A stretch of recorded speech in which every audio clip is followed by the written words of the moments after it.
छात्रों, आज हम सब मलिक मोहम्मद जायसी के प्रसिद्ध महाकाव्य पद्मावत का मानसरोवर खंड की व्याख्या को पढ़ेंगे। उससे पहले उनके संबंध में कुछ जानकारी से अवगत हम सब हो जाएं। देखिए, मलिक मोहम्मद जायसी का जन्म उत्तर प्रदेश के रायबरेली ज़िले के जायस नामक गांव में, कहाँ पर? जायस नामक गांव में 1465 ईस्वी में हुआ था। कुछ विद्वान 1492 ईस्वी भी मानते हैं। इस तरीके से उनके जन्म स्थान के संबंध में कुछ विवाद भी है। कुछ लोग गाजीपुर मानते हैं और कुछ लोग जायस नगर मानते हैं। तो देखिए, जायसी ने स्वयं अपने जन्म स्थान के विषय में वर्णन किया है कि जायस नगर मोर स्थानु। इस आधार पर हम कह सकते हैं कि जायसी का जो जन्म स्थान है वो जायस ही था। और इनके बचपन का नाम मलिक शेख मुंसफी था। मलिक इनकी पैतृक उपाधि थी। और इनके जो पिता का नाम था शेख ममरेज। माता का नाम ज्ञात नहीं है, क्योंकि माता का नाम जानकारी नहीं प्राप्त हो पाई है।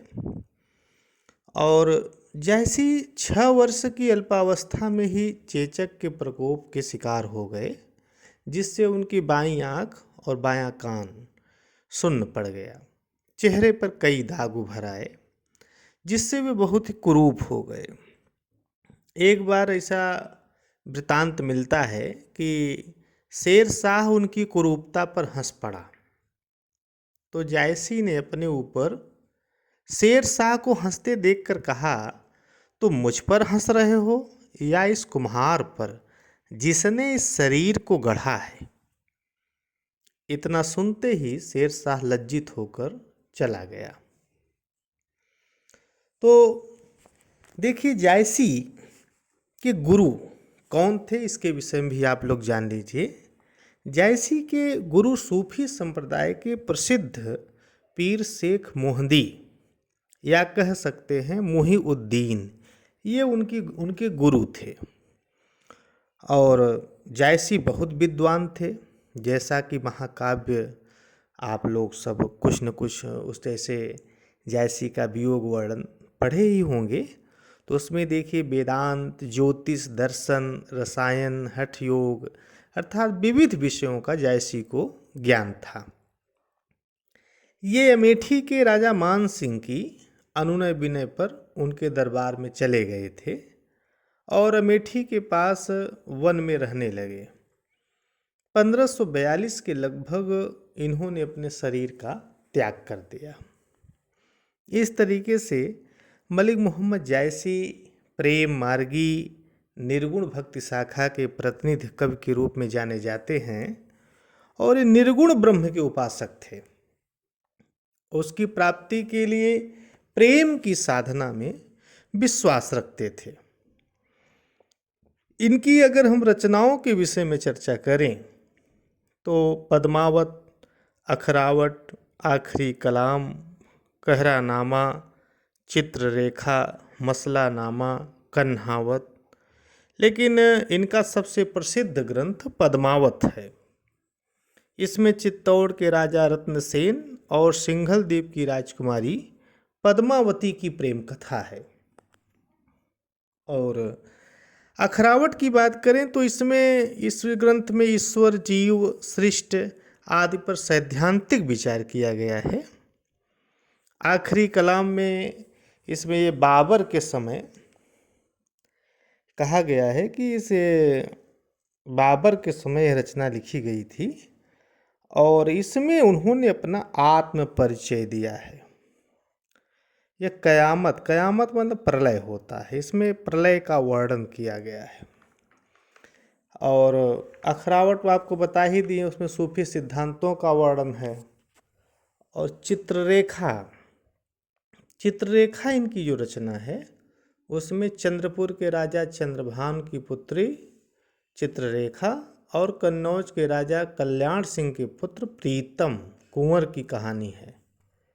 इनकी जो एक अंतिम रचना है कन्हावत कह सकते हैं, उसमें कृष्ण की कथा है। तो ये जानिए कि भक्ति काल में 4 प्रमुख काव्य धाराएं थीं, जिनमें जैसे कबीर निर्गुण धारा की ज्ञानाश्रयी शाखा का प्रतिनिधित्व किया, तो जायसी ने निर्गुण धारा की प्रेमाश्रयी शाखा का प्रतिनिधित्व किया। तो इनका जो पद्मावत महाकाव्य है, ये बहुत ही प्रसिद्ध महाकाव्य है। और इस पद्मावत में आम जनमानस की भाषा ठेठ अवधी में उन्होंने कथा का सहारा लेते हुए प्रेम को केंद्र में रखकर भक्ति का विवेचन किया है। अगर हम पद्मावत के प्रतीक की बात करें तो देखिए, इसमें पद्मावत में तन जो है ये चित्तौड़ है। तन चित्तौड़ मन राजा कीन्हा, जैसे कि उनकी पंक्तियों से विदित होता है कि तन चित्तौड़ है, मन क्या है, राजा है। ही सिंघल क्या है, भाव जगत। और नागमती क्या है, लौकिक जगत या कह सकते हैं संसार। पद्मावती किसका प्रतीक है, परमात्मा का कहिए। और सुवा हीरा मन गुरु का। और गुरु का देखिए, गुरु ही ब्रह्म का ज्ञान कराता है। तो सुवा हीरा मन ही पद्मावती की सुंदरता का वर्णन करता है। एक तरह से कह सकते हैं गुरु ब्रह्म का वर्णन करता है। तो मलिक मोहम्मद जायसी का पद्मावत महाकाव्य ये अपना अनूठा महाकाव्य है। देखिए, जायसी इसमें अपना लोक का परिचय दिया है और आज नारी को परमात्मा का दर्जा दिया है। देखिए, जायसी ने उस नारी को प्रतिष्ठा दिलाया जब मध्यकालीन सामंतों का दौर था और नारी को स्वतंत्रता के नाम पर सिर्फ उसको घर की 4 दीवारी में कैद किया जाता था। और जिस देश और समाज में सारे धार्मिक कार्य करने की छूट नहीं थी, जायसी ने उस नारी को सम्मान देने का प्रयास किया और यहाँ तक कि उसको ब्रह्म का दर्जा दिया। ये उस दौर में कह रहे हैं जिस दौर में नारी भोग का साधन थी, ऐसे उस दौर में पद्मावती को ब्रह्म बताकर नारी की महत्ता स्थापित की। और बताएं आप सबको कि जायसी यही दिखाया कि कष्ट सहते हुए रत्नसेन सिंघलदीप पहुंचा। किसके लिए, एक नारी के लिए। तो आप बता सकते हैं कि हिंदी साहित्य में पहली बार किसी पुरुष को नारी के प्रेम में तड़पते हुए दिखाया है। सच्चा प्रबंधकार वही होता है जिसको मार्मिक स्थल की पहचान हो, और जायसी को पहचान थी।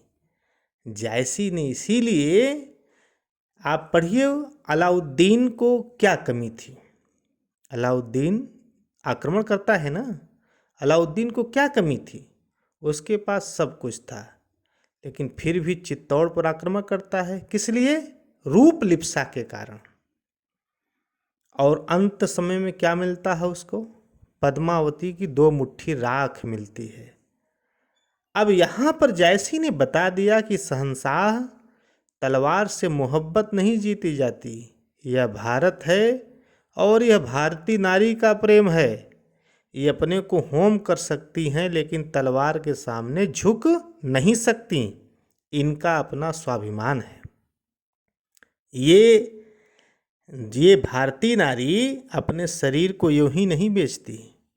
एक तरह से कह सकते हैं कि जायसी यह सब उस मध्यकालीन दौर में कह रहे हैं जहाँ पर नारी को भोग्य की सामग्री समझा जाता था। ये जायसी में साहस था। साहस आया कैसे, सच्चाई से, ईमानदारी से, प्रेम से। तभी तो कबीर ने ही कहा था, प्रेम न हाथ विकाए खाला का घर नाए। तो जायसी का प्रेम अग्नि स्नान का प्रेम है। और देखिए, जब आप अभी पढ़ेंगे व्याख्या में तो बगीचे की सुंदरता का वर्णन देखिए। बगीचे की सुंदरता का वर्णन जायसी ऐसे करते हैं जैसे स्वर्ग लोक का वर्णन हो रहा हो, कितने प्रकार का फूल व्यंजन है, यह सब बता रहे हैं। एक तरह से जायसी प्रेम को बताते हुए तमाम जानकारी दे रहे हैं। इसीलिए कहा जाता है कि जायसी बहुज्ञ थे। अब हम सब आते हैं पद्मावत मानसरोवर खंड की व्याख्या पर। देखिए, एक दिवस पुण्यो तिथि आई, मानसरोदक चली नहाई। पद्मावती सब सखी बुलाई, जनु फुलबारी सबे चली आई। कोई चंपा कोई कुंद सहेली, कोई चंपा कोई कुंद सहेली। कोई सुकेत करना रस बेली, कोई सुगुलाल सुदर्शन राती। कोई सो बकावरी बकुचन भांति, कोई सो मौल सिरी पुहु पावती। कोई जाही जूही सेवती, कोई सोन जरद कोई केसर। कोई सिंगार हार नागेसर, कोई कूजा सद बर्ग चमेली। कोई कदम सुरस रस बेली। चली सबय मालती संग, फूली कंवल कुमोद। बेंधी रहे गण गंधर्व, बाश परम दामोद। अब देखिए व्याख्या। एक दिवस पुण्यो तिथि आई, अर्थात एक दिन पूर्णिमा की तिथि को पद्मावती मानसरोवर में स्नान करने के लिए गई। कहाँ गई स्नान करने के लिए? मानसरोवर में स्नान करने के लिए चली या गई। ठीक। अब देखिए, पद्मावती सब सखी बुलाई। अकेले नहीं जा रही है, पद्मावती स्नान करने के लिए जा रही है, अकेले नहीं जा रही। क्या क्या उसने पद्मावती ने अपनी सब सखियों को बुलाया। और जब सब सखियों को बुलाया तो उसकी जो सारी सखियां हैं वो कैसे प्रतीत हो रही हैं कि जैसे लग रहा है जन फुलवारी सबे चली आई। वो ऐसा प्रतीत हो रहा है जैसे कि सारी विभिन्न फूलों की वाटिका साथ में चली आई हूँ। ये कवि का उत्प्रेक्षा अलंकार के माध्यम से वर्णन देखिए कि ऐसे प्रफुल्लित हो रही हैं जैसे वास्तव में फुलबाड़ी हूँ। जैसे जिस प्रकार फुलबाड़ी में नाना प्रकार के फूल होते हैं, उसी प्रकार से उन सखियों में कैसे कोई चंपा कोई कुंद सहेली। कोई चंपा फूल के समान है तो कोई कुंद की तरह है। कोई चंपा कोई कुंद सहेली, कोई सुकेत करना रस बेली। कोई केतकी के समान है, कोई करना है तो कोई रस बेली के समान है। अब देखिए आगे क्या कहते हैं जायसी जी। कोई सुगुलाल सुदर्शन राती, कोई सो बकावरी बकुचन भांति।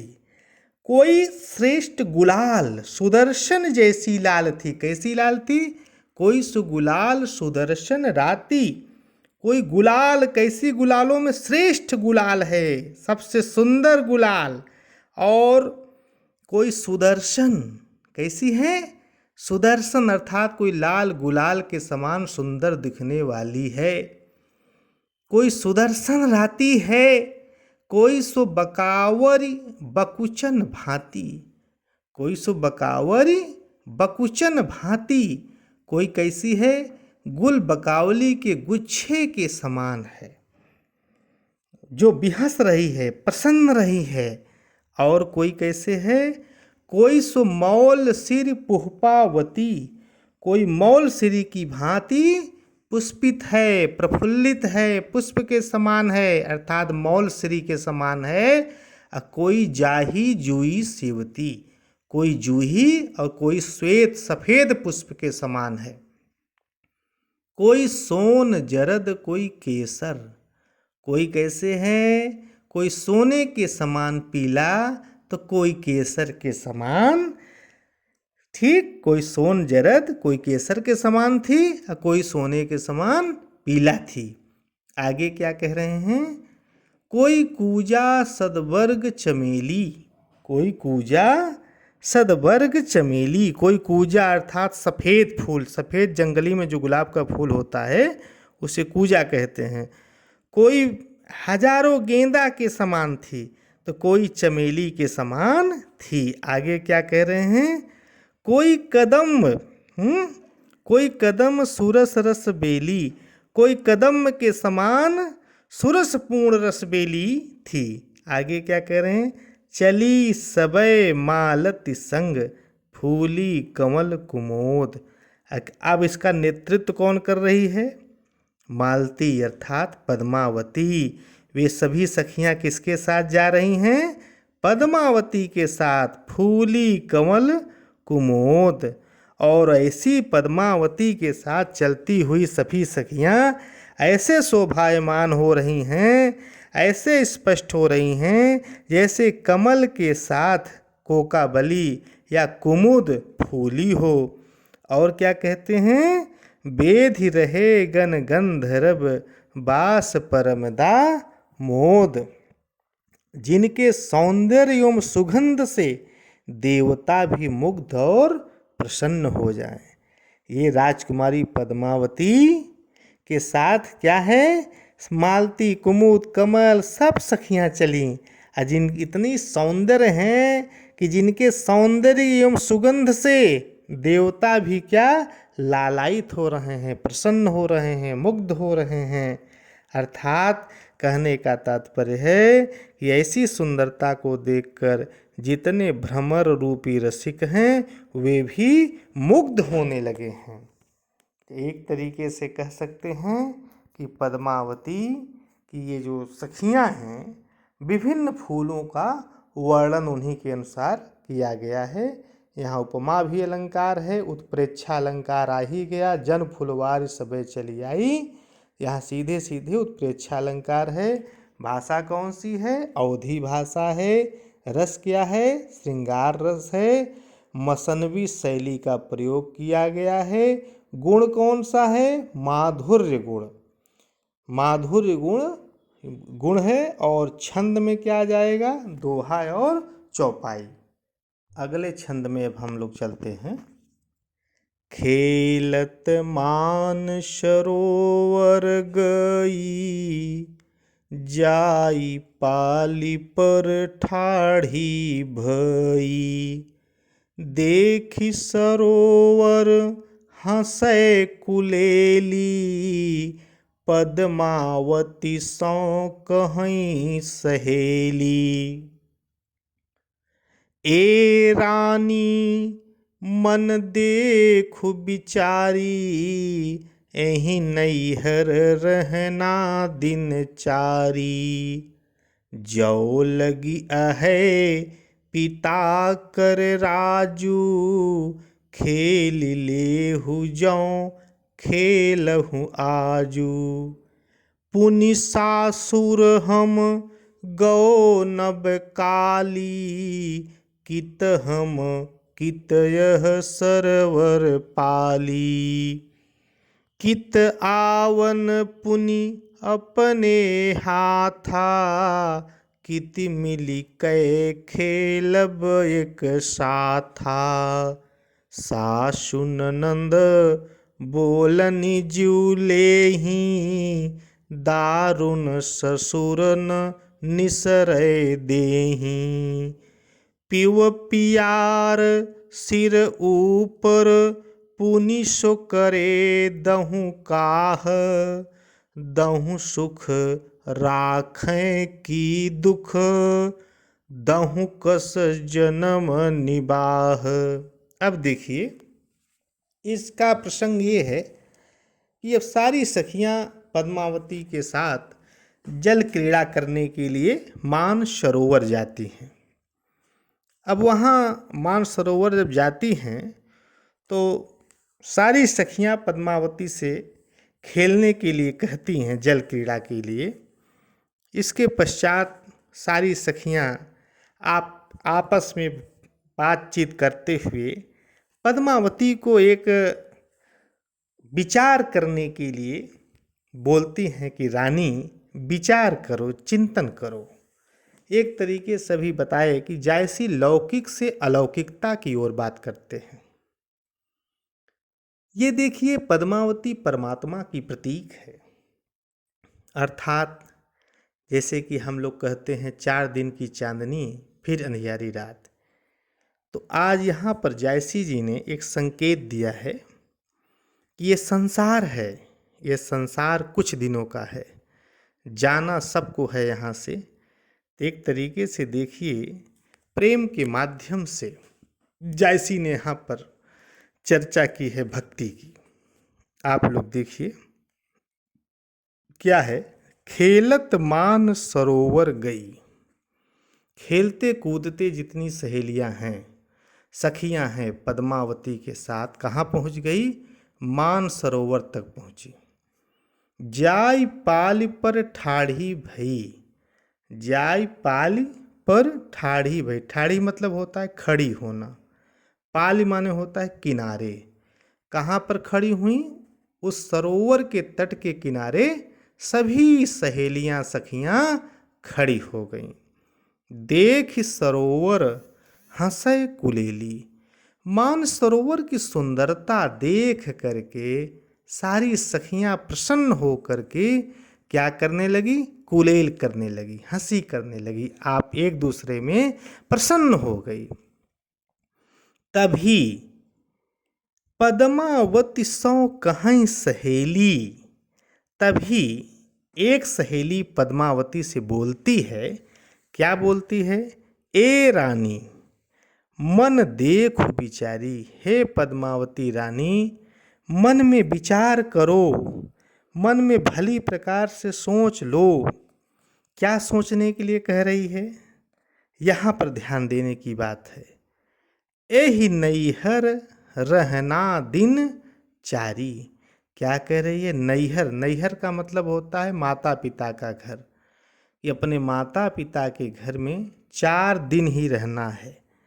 4 दिन का तात्पर्य यहाँ की थोड़े दिन ही रहना है, अधिक समय नहीं रहना है। क्योंकि ये भारतीय संस्कृति की परंपरा है कि विवाह हर लड़कियों का होना ही है। पिता का फर्ज है, माता का फर्ज है कि अपनी पुत्री का विवाह समय आने पर कर देता है।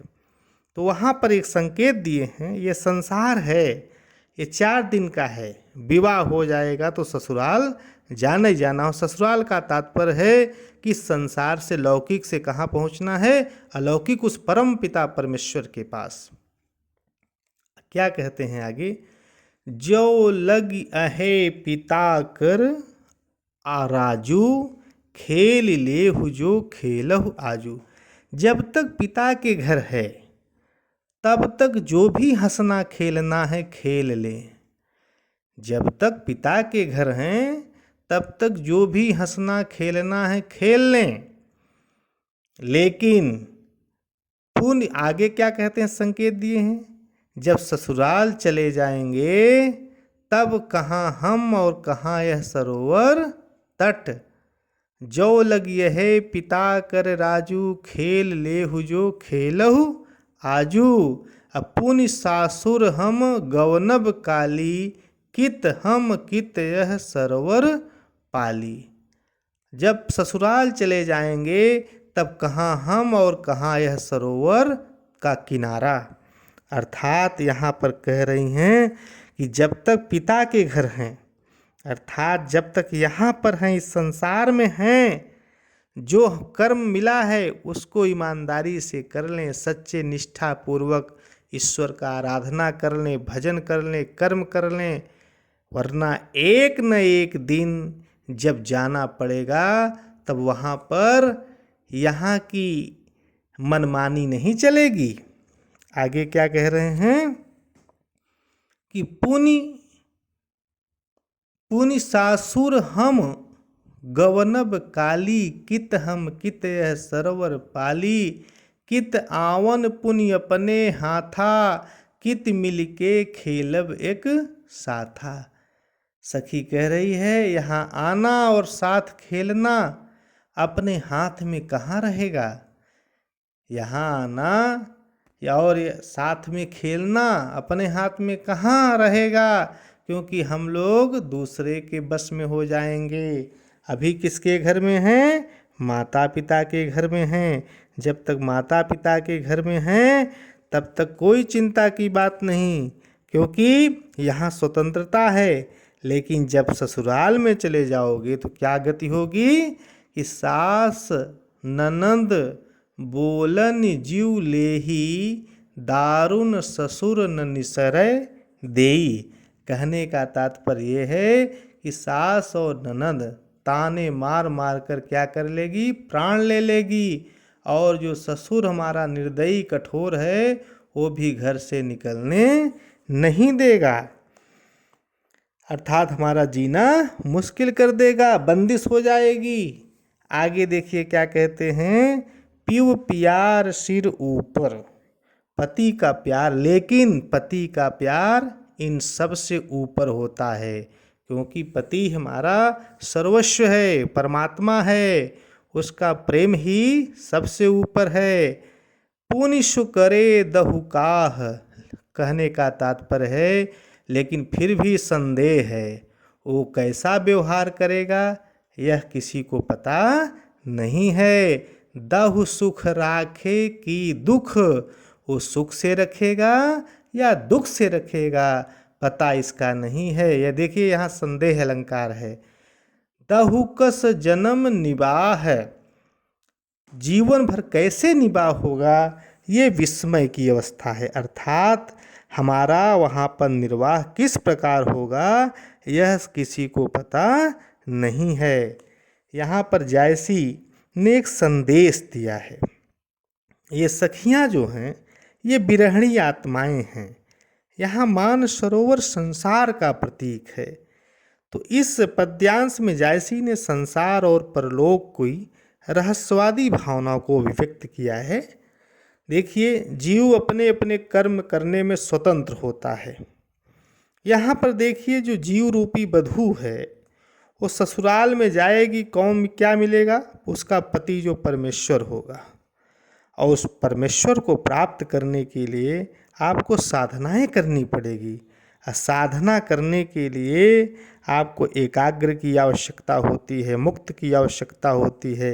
लेकिन जब माया बंधन नहीं होगा तभी परमात्मा की प्राप्ति होगी। एक तरीके से लौकिक से अलौकिकता की ओर बढ़ने की हम लोगों को संकेत दे रहे हैं। आगे देखिए, इसमें अलंकार पूर्वत अनुप्रास भी अलंकार है। अगला हम लोग अब पद चलते हैं कि तीसरे हम काव्यांश की ओर।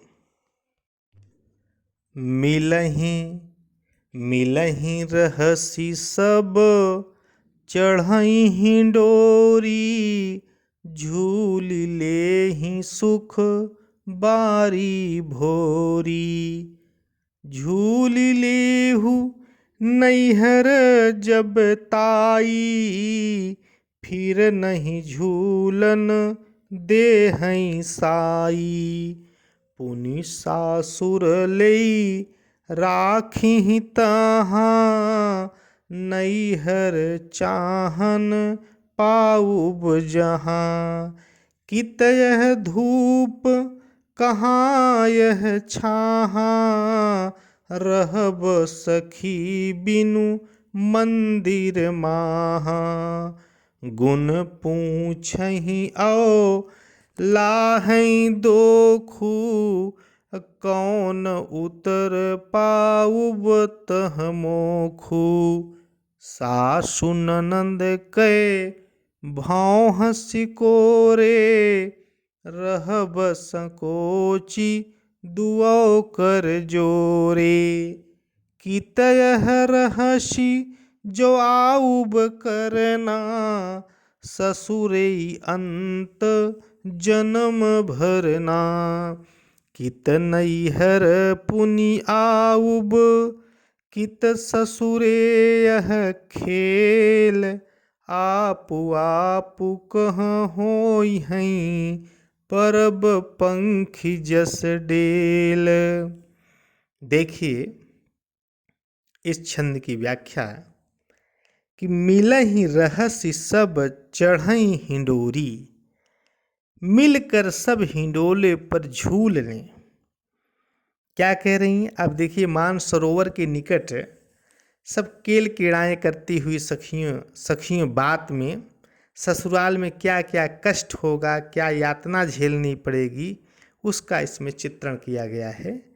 जयसी जी कहते हैं कि जो सखियां हैं, सारी सखियां हर्ष उल्लास के साथ झूले पर चढ़ गईं और वे सभी सखियां भोली हैं, सुंदर हैं और सुखपूर्वक क्या करने लगी, हिंडोले पर झूलने लगी हैं। आगे क्या कहते हैं कवि, झूल ले ही सुख बारी भोरी। बारी मतलब होता है स्त्री। कैसी स्त्री? जो बाला स्त्री है, अर्थात जिसकी शादी न हुई हो। रहस्य का तात्पर्य यहाँ प्रसन्न होना। भोरी मतलब भोली है, जो अज्ञानी है, अबोध है, उसको भोरी कहा जाता है। तो कवि यहाँ कहते हैं कि सारी सखियाँ हर्षोल्लास से झूले पर चढ़ गई और वे अज्ञानी अबोध सुंदरियाँ, जिनको कुछ संसार के विषय में पता नहीं है, वो सारी अपने मस्ती में सुखपूर्वक झूलने लगी। जब झूलने लगी, उन्हें क्या पता है कि अभी जो है ये सुख का समय है, जब तक मायके में है तब तक झूला झूल लें, फिर उसके बाद क्या होगा। क्या कहते हैं, झूल ले हूँ नैहर जब ताई, फिर नहीं झूलन देहै साई। जब तक मायके में है, माता पिता के घर में है, तब तक झूला झूल लें। उसके बाद साई का तात्पर्य यहाँ पर क्या है, पति या स्वामी। झूलने देहै मतलब झूलने देगा। तब अभी तक माता पिता के घर में है, जो झूलना हो झूल लो, उसके बाद पति झूलने देगा या नहीं देगा। पुनि सासुर ले राखहि तहाँ, ससुर ससुराल में रख लेगा। ससुर कहाँ रखेगा? ससुराल में रख लेगा। नैहर चाह न पाउब जहाँ। आगे क्या कह रहे हैं जैसी जी कि सखियां कह रही हैं, हम चाह कर भी मायके नहीं आ पाएंगी। नैहर चाह न पाउब जहाँ, हम चाह करके भी मायके नहीं आ पाएंगी। आगे कह रहे हैं, कित यह धूप कहाँ यह छाहाँ, ससुराल की धूप में यह छाह नहीं मिलेगी। कित यह धूप कहाँ यह छाहाँ, रहब सखी बिनु मंदिर माहा। सब सखियां कह रही हैं वहाँ क्या होगा, बिना महल में अकेले रहना होगा, वहाँ कोई साथ नहीं होगा, क्योंकि अकेले ही आपको वहाँ पर रहना होगा। आगे क्या कहते हैं कि गुण पूछई और लाहई दोखू, कौन उतर पाउब तह मोखू। वहाँ आपका गुण पूछा जाएगा। क्या पूछा जाएगा? वहाँ हमारे गुणों को पूछने वाला कोई नहीं होगा। क्या और सब क्या करेंगे? आपके दोष ही वहाँ देखे जाएंगे। अर्थात सखियाँ कह रही हैं कि जब तक हम माता पिता के घर में हैं, स्वतंत्र हैं, लेकिन जब ससुराल में पहुंच जाएंगे तो वहाँ हमारे कमी अवगुण को ही देखा जाएगा, हमारे गुणों को वहाँ कोई पूछने वाला नहीं होगा। आगे क्या कह रही हैं देखिए कि सासु ननंद के भौह सिकोरे, रहब सकोच दुऔ कर जोरे। आगे करें सास ननंद भौं सिकोड़ेगी और संकोच में दोनों हाथ जोड़कर रहना होगा, कुछ बोल नहीं पाएंगी सास और ननंद के आगे, क्योंकि ससुराल में दुख तो उठाना ही पड़ेगा।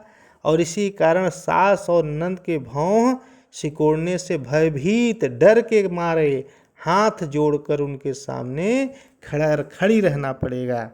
आगे क्या कह रहे हैं देखिए, कित यह रहस्य जो आउब करना, ससुरई अंत जन्म भरना।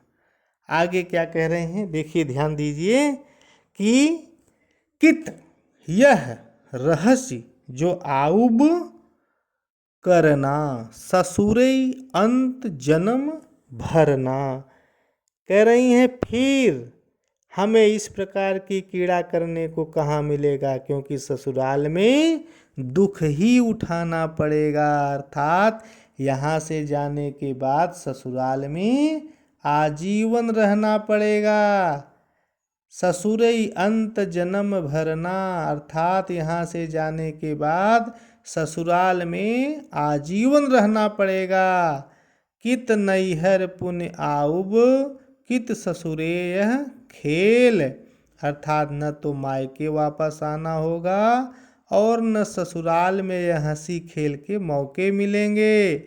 आप कह होई हैं परब पंख जस डेल, अर्थात पक्षियों की तरह बिछड़ने के बाद हम पता नहीं कहाँ होंगे।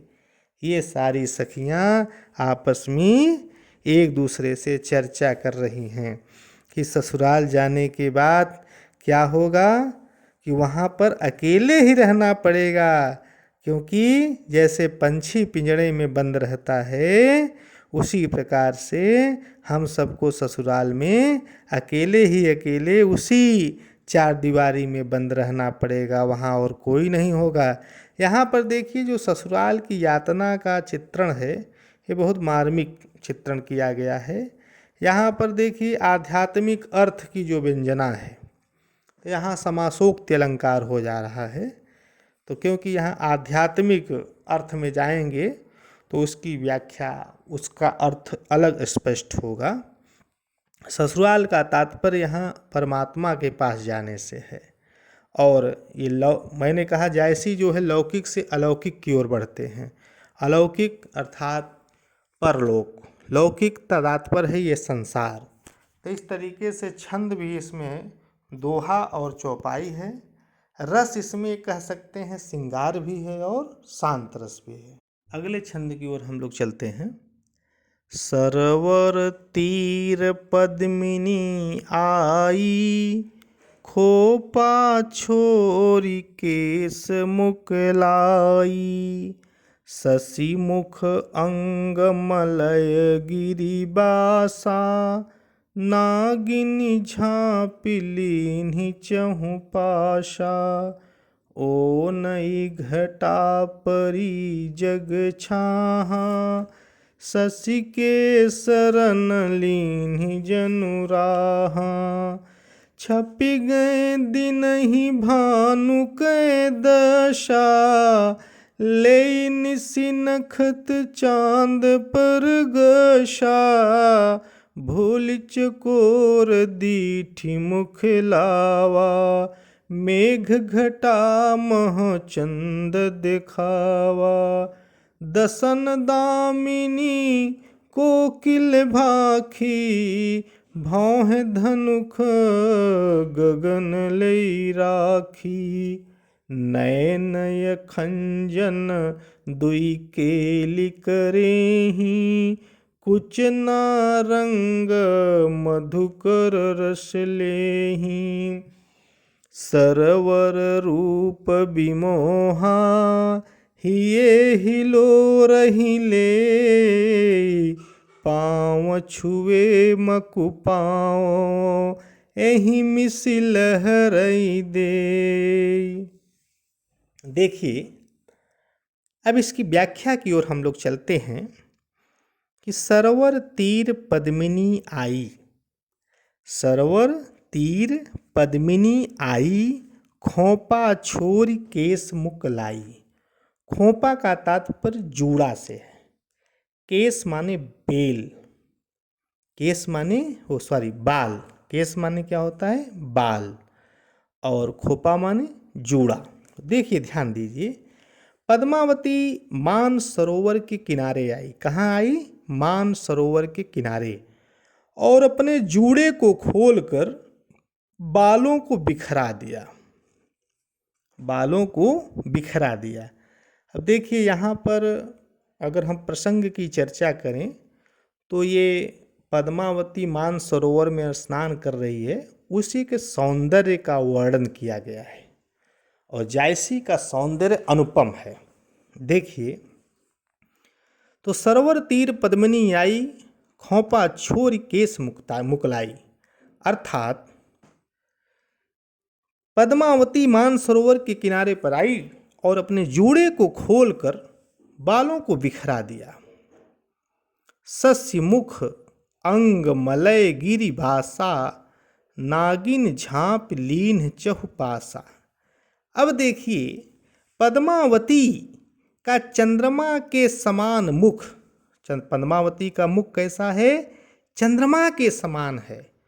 और उसके मलयगिरी समान सुंदर सुडौल देह पर सुशोभित हो रहा है। अर्थात अंगों से मलयगिरी के चंदन की सुगंध आ रही है। पद्मावती के अंगों से जो सुगंध आ रही है, कैसे आ रही है? मलयागिरी के चंदन की सुगंध आ रही है। और उस जो सुगंध आ रही है, उस सुगंध के कारण नागिन झांप लीन चहुपासा।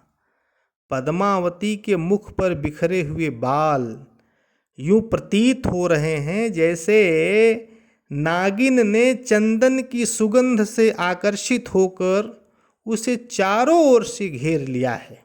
नागिन झांप लीन चहुपासा, अर्थात उसके जो पद्मावती के अंग प्रत्यंग से चंदन की सुगंध निकल रही है।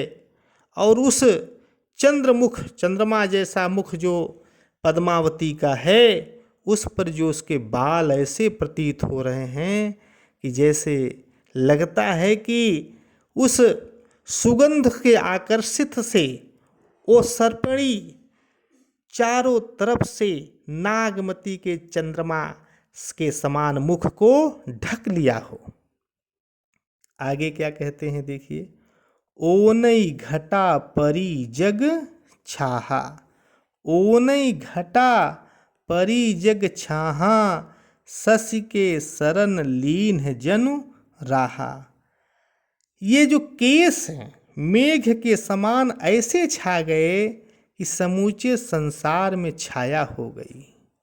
समूचे संसार में छाया हो गई।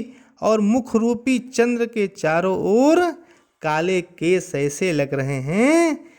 देखिए, ले निसी शशि के शरण लीन ही जनु राहा। कैसे लग रहे हैं? जैसे राहु चंद्रमा की शरण में आ गया हो। जैसे राहु चंद्रमा की शरण में आ गया हो। शशि के शरण लीन ही जनु राहा। किसके शरण में? चंद्रमा की शरण में कौन आ गया? राहु आ गया। छप गए दिन ही, कौन छिप गया? दिन। छप गए दिन ही भानु के दशा। अब देखिए, पद्मावती के सौंदर्य ने, पद्मावती का इतना अनुपम सौंदर्य है, उस सौंदर्य से सूर्य को दिन में ही छिपने को विवश कर दिया। अर्थात सूर्य भी पद्मावती के सौंदर्य से छिप गया। छप गए दिन ही भानु कै दशा, ले निस नखत चांद पर गसा।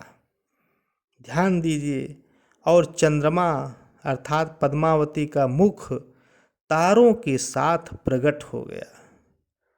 पद्मावती का मुख कैसे तारों के साथ प्रकट हो गया। ले निसी नखत चांद पर गसा, भूल चकोर दीठ मुख लावा। अब देखिए कौन भूल गया, चकोर। चकोर भी उन बालों से घिरे पद्मावती के मुख को देखकर यह सोचने लगा कि बादलों के बीच चांद निकल आया। वो भी भ्रम में पड़ गया, भूल गया। मेघ घटा मह चंद दिखावा, भूल चकोर दीठ मुख लावा, मेघ घटा मह चंद दिखावा। ध्यान दीजिए यहाँ पर कि चकोर भी आज भ्रमित हो गया। पद्मावती के उस अनुपम मुख के सौंदर्य को देखकर सोचने लगा। क्या सोचने लगा कि मेघ घटा मह चंद दिखावा, कि बादलों के बीच चांद निकल आया हो। क्या निकल आया है बादलों के बीच? चांद निकल आया हो। और सब कुछ भूल कर उसे देखने लगा। किसको देखने लगा? पद्मावती को देखने लगा। अब देखिए दांत के सौंदर्य के विषय में जायसी जी क्या कह रहे हैं कि दसन दामिनी कोकिल भाखी। पद्मावती के दांत कैसे हैं? दंत पंक्तियां बिजली के समान चमक रही हैं। दसन दामिनी, दामिनी का तात्पर्य बिजली से है। तो पद्मावती के दांत कैसे हैं? बिजली के समान चमक रहे हैं। कोकिल भाखी, और बाणी कैसी है? कोयल के समान मधुर बाणी है। भौहें धनुष गगन ले राखी, उसकी भौहें कैसे हैं? पद्मावती की भौहें कैसे हैं? जैसे मानो, यहाँ उत्प्रेक्षा अलंकार आ गया, उसकी भौहें मानो आकाश से इंद्रधनुष लेकर बनाई गई हो। अब देखिए आंखों के विषय में क्या कह रहे हैं जायसी जी। नैन खंजन दुई केल करे ही, उसकी जो आँखें हैं दोनों वो कैसे हैं? जैसे दो खंजन पक्षी हैं। दो खंजन पक्षियों की तरह पद्मावती के सुंदर दोनों आँख हैं जो आपस में क्रीड़ा कर रहे हैं, खेल रही हैं। और आगे एक और उदाहरण देते हैं। कुछ नारंग मधुकर रस लेही, उसके स्तन नारंगी के समान हैं और उन स्तनों के अग्रभाग श्यामल हैं।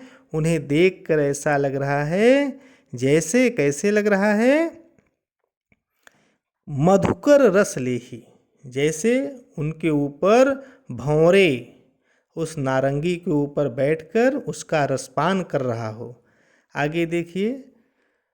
सरवर रूप विमोहा हिये हिलोरहि लेह, पाँव छुए मकु पाओ एहि मिस लहरई देह। अब देखिए जो पद्मावती का जो सौंदर्य है, उस इतना अनुपम सौंदर्य है कि उस अनुपम सौंदर्य को देखकर मान सरोवर का हृदय भी हिलोर लेने लगा। सरोवर रूप विमोहा हिये हिलोरहि लेह, अर्थात सरोवर, मान सरोवर का हृदय भी हिलोर लेने लगा। आगे क्या कहते हैं? पाव छुए मकु पाओ, पाव छुए मकु पाओ एहि मिसि लहरई दे। अब यहाँ पर देखिए आध्यात्मिक अर्थ निकल रहा है कि उसके पाँव को स्पर्श करने के लिए अपनी लहरें, कौन? सरोवर, अपनी लहरें पद्मावती की ओर बढ़ाने लगा। उस अनंत सौंदर्य पद्मावती को देखकर मोहित उठा। इसीलिए तो उसके हृदय में आनंद की हिलोरें उठने लगी। और उस पद्मावती परमात्मा सुंदरी के चरणों को स्पर्श करने के लिए सरोवर हिलोरों ले रहा था, अर्थात कि उसके चरण का स्पर्श हो जाए। अब यहाँ पर देखिए पद्मावती को यहाँ क्या दिखाया गया है? ईश्वर के रूप में दिखाया गया है। और एक तरीके से कह सकते हैं उसके और जगत के बीच केशों का व्यवधान आ गया। संसार में क्या छा गया? अंधकार। इसलिए यहाँ पद्मावती क्या किसकी प्रतीक है? परमात्मा की प्रतीक है। तो यहाँ पर उपमा अलंकार भी हैं, जैसे नयन खंजन लेही, शब्द आया है, यहाँ रूपक अलंकार है, अनुप्रास भी है, हैं। तो इस तरीके से अब हम अगले छंद में चलते हैं।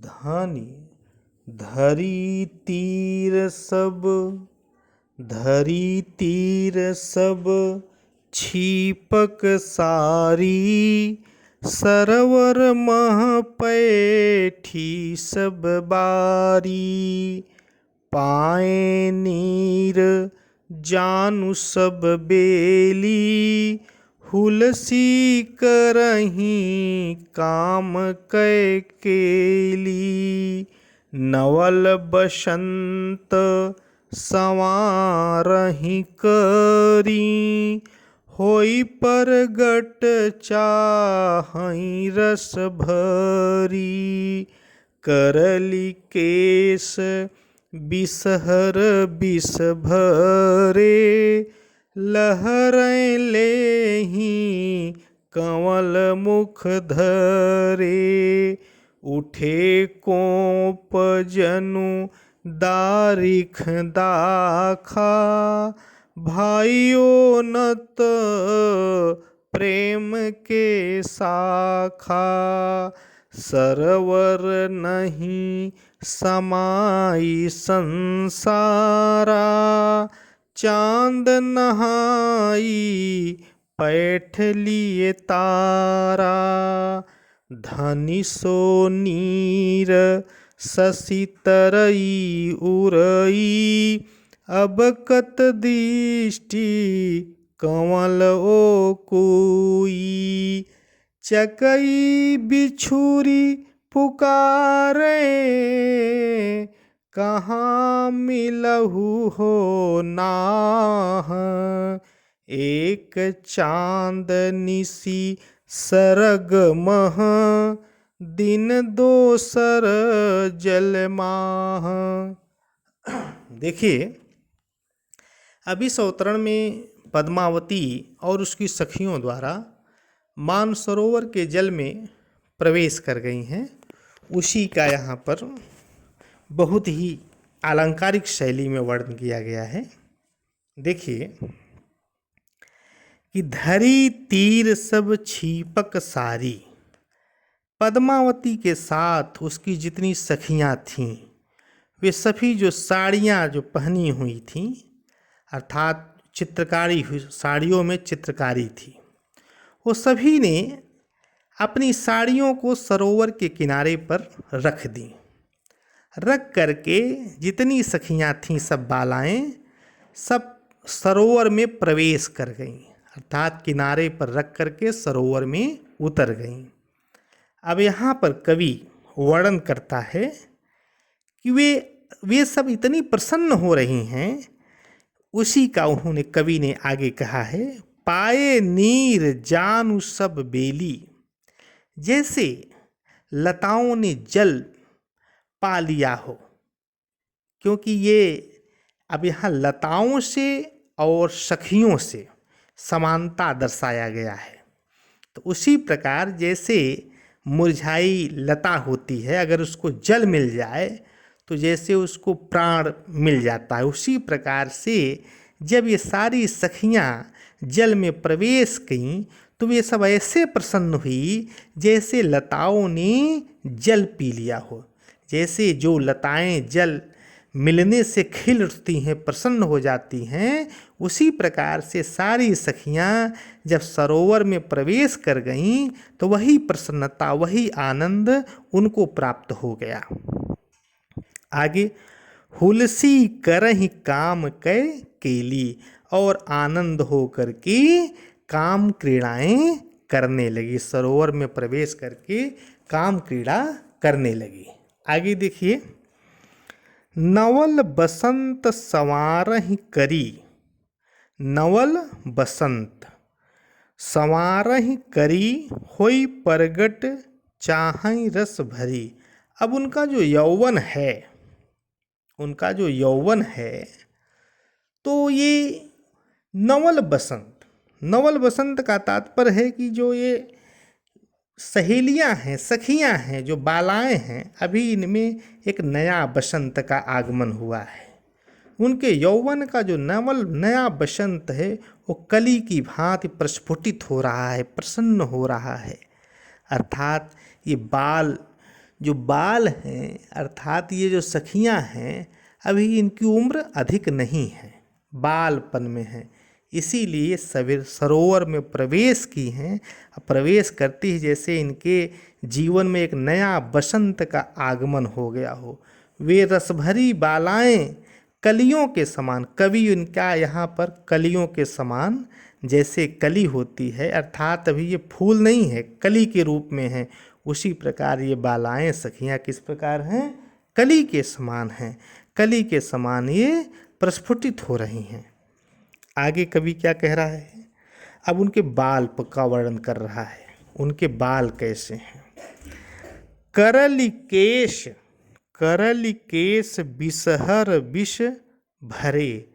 जो उनके पद्मावती के साथ साथ जो उनकी सखियां हैं, उनके काले काले जो बाल हैं वो कैसे हैं, जैसे विषधर सर्प हो। बालों की उपमा कैसे दी गई है, जैसे विषधर नाग हो या सर्प हो, उसी की भांति क्या कर रहे हैं, लहरें लेहि कमल मुख धरे। और वो क्या कर रही हैं, कमल रूपी मुख को पकड़कर लहरें ले रहे थे। अर्थात मुख रूपी कमलों को पकड़े होने के कारण वे लहरें ले रहे थे। आगे क्या कह रहे हैं, देखिए ध्यान दीजिए। उठे कोप जनु दारिख दाखा, भाई ओनत प्रेम के शाखा। अब देखिए उनके अधरों पर, अब उनके सौंदर्य कैसे, उनके अधरों के विषय में बता रहे हैं जयसी जी। उनके अधर ऐसे प्रतीत हो रहे थे मानो जैसे अनार और अंगूर में कोपले आई हों। उठे कोप जनु दारिख दाखा, भोई ओनत प्रेम के शाखा। ओनत माने होता है झुकना, कोप माने होता है कोयल, ठीक है। अब देखिए यहाँ पर क्या कवि कह रहा है कि जैसे अनार और अंगूर में नई कोपलें आई हों। अब उनका जो सौंदर्य है, अनूठा सौंदर्य है। इस सौंदर्य को देख कवि क्या कह रहा है, उनका सौंदर्य रूप जो है वो मानो प्रेम की इतनी शाखाएं हैं, जैसे फलों के लद जाने से कोई भी वृक्ष झुक जाता है। उसी प्रकार से इन पद्मावती के साथ साथ उनकी जितनी सहेलियां हैं वो इतनी सौंदर्य से परिपूर्ण हैं कि कैसी हो गई हैं, झुक गई हैं।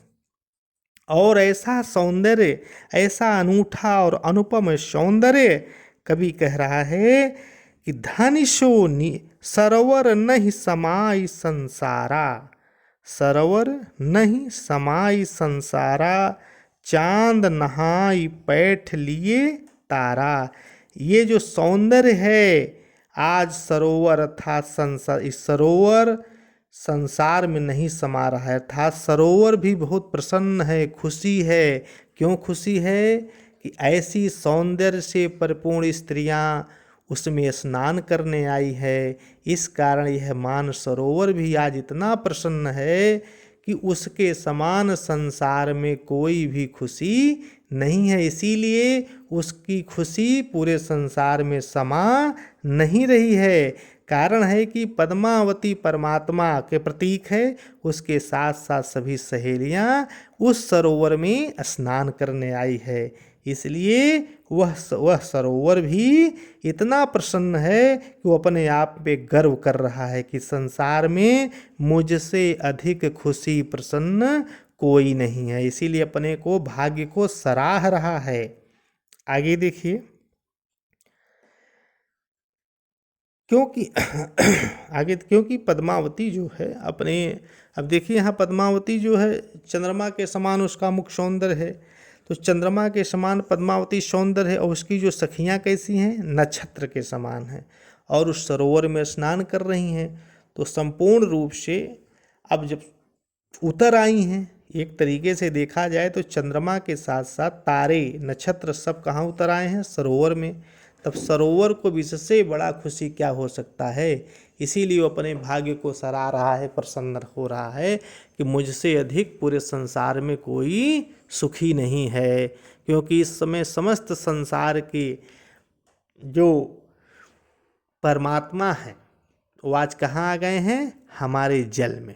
अब उसके नज़दीक पास आ गए हैं, अर्थात जल में है। अब उससे बड़ा खुशी कौन होगा। इसीलिए अपने भाग्य को सराह रहा है। आगे देखिए, धनि सो नीर शशि तरई। धनि सो नीर, अर्थात नीर माने क्या होता है, जल। वह जल धन्य है।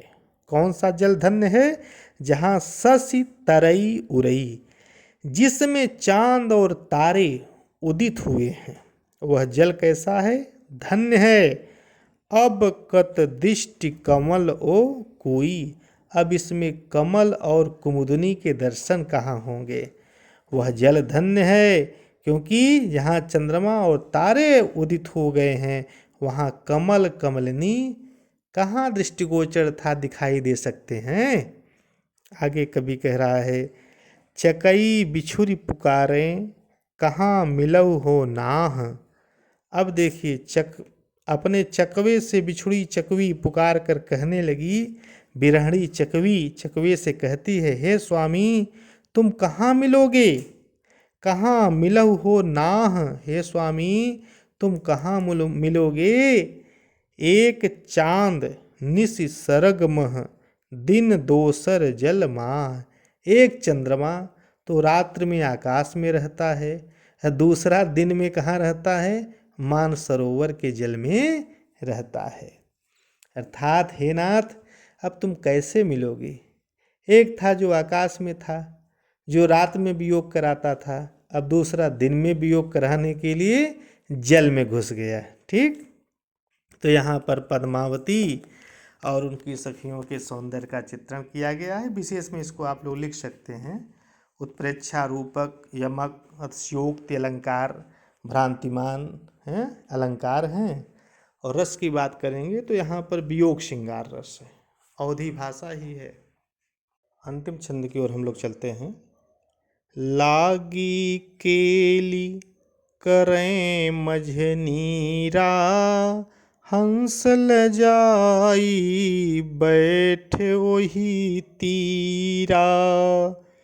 पद्मावती कौतुक कह राखी, तुम शशि हो तराइन साखी।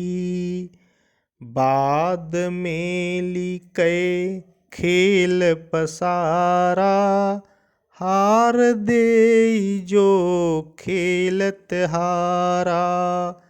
संवरी सांवरी गोरी गोरी, आपनी आपनी लीन्ही सुजोरी। बूझी खेल खेलहूँ एक साथा, हार न होई पराए हाथा। आज ही खेल बहुरी कित होई, खेल गए कित खेले कोई। निसो खेल खेल सह पेमा, रउताई ओ कुशल खेमा। मोहम्मद बाजी प्रेम कै, ज्यों भावें त्यों खेल। तिल फूलहि के संग ज्यों, होई फुलायल तेल। देखिए, यहाँ पर मलिक मोहम्मद जायसी ने आज पद्मावती को निर्णायक बनाकर सखियों के खेल का वर्णन करते हैं और कहते हैं कि यह खेल प्रेम का खेल होना चाहिए, क्योंकि जीवन रूपी जो खेल है ये प्रेम का खेल होना चाहिए। इसमें किसी भी प्रकार की बेईमानी नहीं करनी चाहिए। तो आज देखिए, लागी केली करें मझ नीरा, मान सरोवर के जल में सभी सखियां प्रविष्ट हो जाती हैं, अर्थात जितनी भी सखियां हैं पद्मावती की, सब जल क्रीड़ा करने के लिए उस मानसरोवर के मध्य पहुंच जाती हैं। और देखिए, जब वे मानसरोवर के किनारे पहुंच जाती हैं तो हंस लजाई बैठ ओहि तीरा। जब सारी सखियां उस जल के मध्य प्रविष्ट हो जाती हैं तो हंस, जो मानसरोवर में हंस रहता है, वो भी वहाँ से निकलकर शर्मिंदा होकर कहाँ बैठ जाता है? किनारे पर बैठ जाता है, लज्जित हो जाता है। अर्थात पद्मावती के सौंदर्य को देख करके हंस भी लज्जित हो गया, क्योंकि उस सौंदर्य के, अनुपम सौंदर्य के आगे हंस भी शर्मा गया। इसीलिए सरोवर से किनारे निकल करके किनारे आकर बैठ गया। अब देखिए, खेलते समय सखियां क्या कहती हैं पद्मावती से कि पद्मावती कौतुक कह राखी, तुम ससी हो तराइन साखी। अब देखिए, खेलते समय जितनी सखियां हैं सब पद्मावती से कहती हैं, हे सखी, तुम चंद्रमा के समान हो। तुम कैसी हो? चंद्रमा के समान हो। और तुम गवाह बनो। साक्षी मतलब होता है गवाह। तुम चांद बन करके, अर्थात हम तारिकाओं, हम तारों के खेल की निर्णायक बनो, गवाह बनो।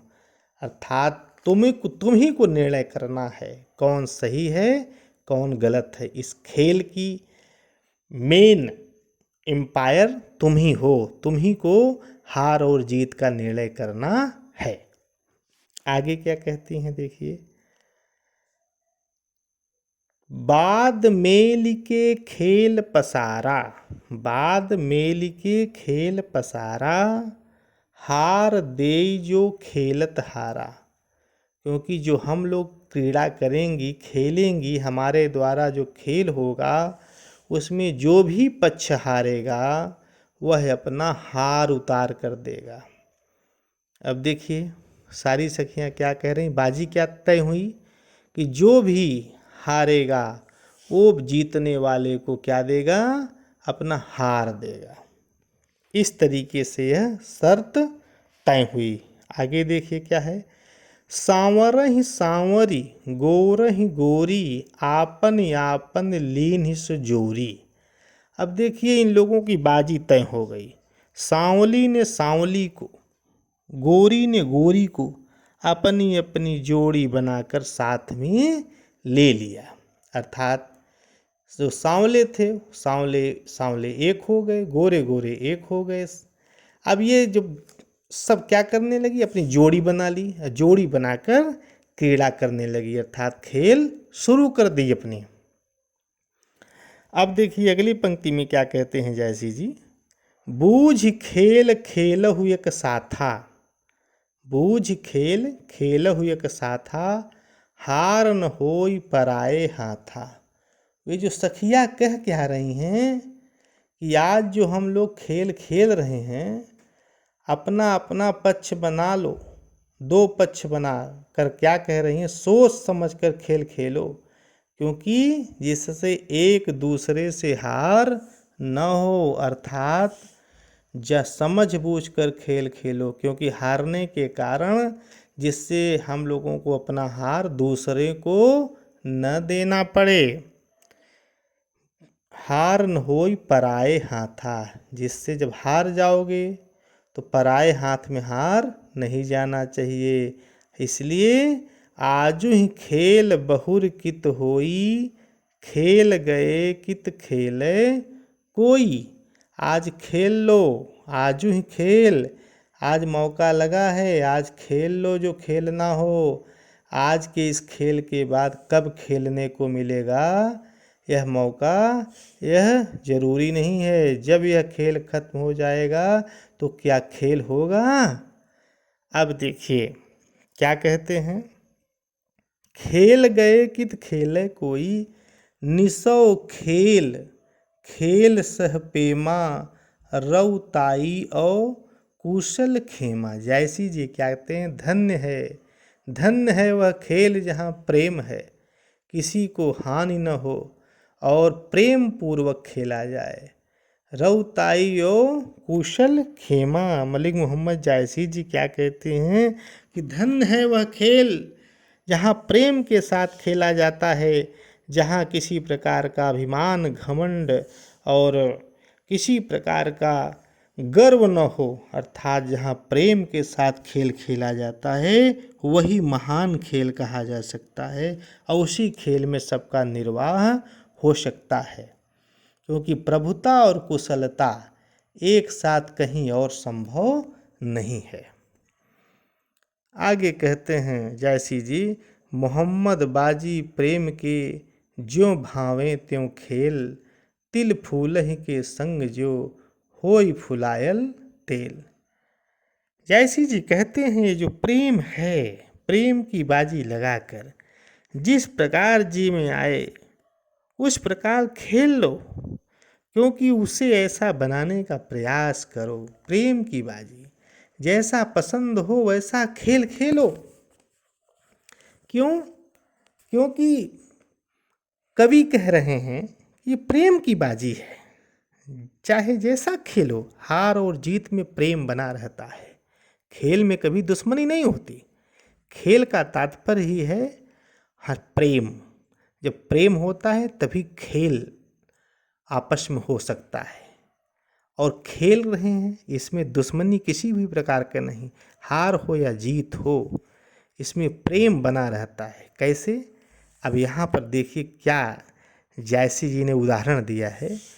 तिल फूल ही के संग जो, तिल और फूल, तिल और फूल, तिल का तेल होता है ना, तेल सुगंधित होता है। तिल फूल ही के संग जो होई फुलायल तेल। जैसे तिल और फूल साथ साथ होने पर तेल सुगंधित हो जाता है, वैसे ही खेल में अगर प्रेम हो तो खेल भी सफल और प्रेम पूर्वक जीवन को आनंद बना देता है। इसी प्रकार जिस प्रकार जैसे सुंदर फूलों के संग के कारण तेल भी सुगंधित हो जाता है, उसी प्रकार यदि प्रेम के बंधन में बंधकर ही जीवन का खेल खेलें तो आपका जीवन सफल हो सकता है। ये जायसी ने बहुत बड़ा यहाँ संदेश दिया है कि जीवन में हमेशा प्रेम के साथ खूब सोच समझ कर खेल खेलो। ये मृत्युलोक है, इस जीवन में जब तक हो तब तक सदुपयोग करो, वरना अंत में पछताना ही पड़ेगा। ठीक है, ये समाप्त हो गया आपका।